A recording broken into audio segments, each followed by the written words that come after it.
یہودیوں پر بیماری پھیلانے کا الزام لگا کر کی گئی تھی۔ لاک ڈاؤن کے دوران بھوک اور افلاس کا عالم دیکھ کر انسانیت شرما گئی۔ کوئی ننگے پیر سینکڑوں میل پیدل سفر کر کے گھر پہنچا تو کسی کو بھوک نے مردار کھانے پر مجبور کر دیا۔ چلچلاتی دھوپ، تپتی زمین اور ننگے پیر میلوں کا سفر، ایسے میں عورتوں اور بچوں کا بھی ساتھ ہو تو غربت کا کیا عالم ہوگا۔ لاک ڈاؤن میں مودی کی ناکام منصوبہ بندی نے غریبوں کو در بدر رولنے پر مجبور کر دیا۔ جب کشتی ڈوب رہی ہو تو ملا بچاؤ کے لیے ہاتھ پاؤں مارتا ہے اور تیزی سے چپو چلاتا ہے، لیکن بھارتی ملا نے اپنی کشتی بچانے کے بجائے آس پاس کی کشتیوں کو ڈبونے کی کوشش شروع کر دی ہے، اور یہ دوسروں کو شدید نقصان تو نہ پہنچا سکا لیکن اپنی کشتی ضرور ڈبو بیٹھا۔ بھارت نے کسی کے کہنے پر چین کا تنازع مول لے لیا تھا اور اس میں بھارت کی اپنی دلچسپی تھی۔ دلچسپی کی وجہ تبت اور لداخ تھے، جبکہ چین نے اس کو خاطر خواہ جواب دے کر بھارت کا منہ بند کروا دیا ہے۔ بھارت نے شکست کھانے کے بعد ایٹمی ہتھیار بنانے کا راستہ اختیار کیا اور اب بھی بھارت اسی قسم کی غلطی اور مار کھا بیٹھا ہے۔ چین نے بھارت کو سبق سکھا دیا ہے اور اب بھارت کا رویہ تبدیل ہو چکا ہے۔ فوجی مرنے پر مودی کے سیاسی بیان سے عوام میں اضطراب پایا جاتا ہے۔ یہی معاملہ پاکستان یا نیپال نے کیا ہوتا تو اب تک بھارتی حکومت اور میڈیا نے آسمان کو سر پر اٹھایا ہونا تھا۔ ہم نے بھی پلوامہ میں ان کو سبق سکھایا تھا اور بھارت ایک بلی ہے، بلی کو جب جواب ملتا ہے تو اس پر خوف چھا جاتا ہے۔ ایسا تب ہوا تھا جب پاکستان نے ایٹمی دھماکے کیے تھے، بیان تک جاری نہیں کیا گیا تھا، جبکہ 27 فروری کے بعد بھی مودی کا یہی حال تھا۔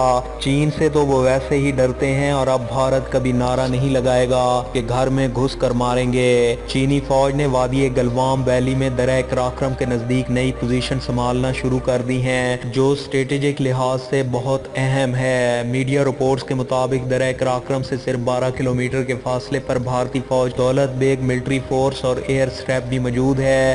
درہ قراقرم چین، پاکستان اور بھارت کے سرحدوں کا سنگم ہونے کے ساتھ متنازع علاقہ بھی ہے، جبکہ سیاچین کو ملٹری سپلائی کی وجہ سے بھی اس علاقے کو بہت اہمیت حاصل ہے۔ درہ قراقرم سے 30 کلومیٹر کے فاصلے پر شہر قراقرم ہے، جو سی پیک کے روٹ اور پاکستان کے اہم ہائی ویز تک جاتا ہے۔ گزشتہ روز سے وادی گلوام میں جھڑپ کے بعد چینی فوج کے ترجمان نے کہا تھا کہ چین وادی گلوام پر اب اپنی خود مختاری کو قائم رکھے گا، اور چینی فوجیوں کی جانب سے گلوام وادی میں لڑائی کے دوران بھارت کے کرنل سمیت 20 فوجی ہلاک ہو چکے ہیں، جس کے بعد دونوں ممالک میں کشیدگی پیدا ہوئی۔ تاہم بھارت کی جانب سے کوئی رد عمل ابھی تک سامنے نہیں آیا، لیکن آج بھارتی وزیر اعظم نریندر مودی نے خاموشی توڑتے ہوئے بھارتی عوام سے خطاب کرتے ہوئے کہا ہے کہ چین کی فوج کے ہاتھوں مارے جانے والے بھارتی فوجیوں کی قربانی کو رائے گاں نہیں جانے دیں گے۔ الجزیرہ کی رپورٹ کے مطابق عوام سے خطاب کرتے ہوئے بھارتی وزیر اعظم نریندر مودی نے زور دیتے ہوئے کہا کہ چین کے ساتھ اختلافات کو تنازعات میں تبدیل نہیں کرنا چاہتے۔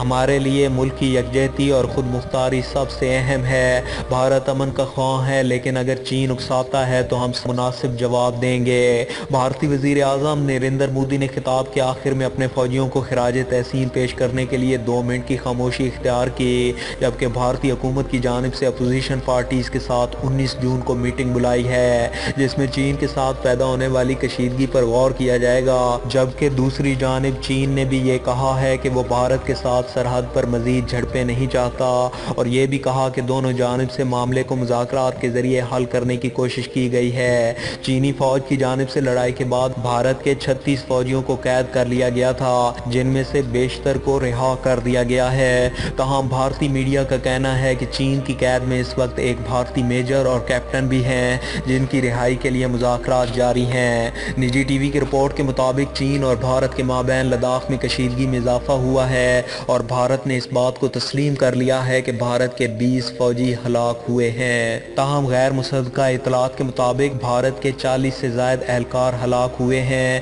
جبکہ 2 درجن سے زائد ابھی تک لاپتہ ہیں۔ کچھ کو چینی فوج نے گرفتار کر رکھا ہے، جن میں ایک میجر بھی شامل ہے۔ دوستو، آج کی اس ویڈیو میں بس اتنا ہی۔ ویڈیو کی پسندیدگی کا اظہار، ویڈیو کو زیادہ سے زیادہ لائک اور شیئر کر کے دیجیے، اور مزید ایسی ہی انٹرسٹنگ اور انفارمیٹنگ ویڈیوز دیکھنے کے لیے ہمارے چینل ملک آفیشل کو سبسکرائب کرنے کے ساتھ موجود بیل آئیکن کو بھی لازمی پریس کر لیجئے، تاکہ ہماری آنے والی ہر نئی ویڈیو آپ کو بر وقت مل سکے۔ اپنا بہت سا خیال رکھیے۔ اللہ حافظ.